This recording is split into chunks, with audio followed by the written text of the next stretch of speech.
Türkmenistan Devlet Başkanı Serdar Berdimuhamedov, diplomatik ilişkilerin kuruluşunun 31. yıl dönümünde Çin Halk Cumhuriyeti'ne bir çalışma ziyareti gerçekleştirdi. Ziyarette iki ülke arasında devam eden ikili ve bölgesel işbirliği konuları görüşüldü.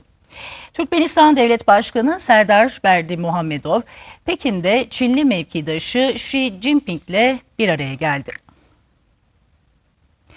Görüşmede ikili işbirliğinin mevcut durumu değerlendirildi. Serdar Berdimuhamedov, Türkmenistan'ın Büyük İpek Yolu'nun restorasyonu projesiyle Çin'in Tek Kuşak Tek Yol projesinin Orta Asya bölgesinde barışın güçlendirilmesine katkı sağlayacağını ifade etti.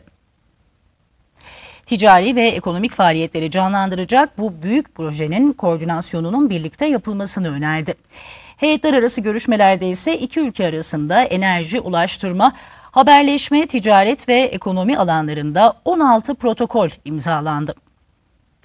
Türkmenistan'ın 2022 yılının ilk 10 ayında Çin'e ihracatı 2021 yılının aynı dönemine göre %78'den fazla artarak 7 milyar dolara yaklaşmıştı.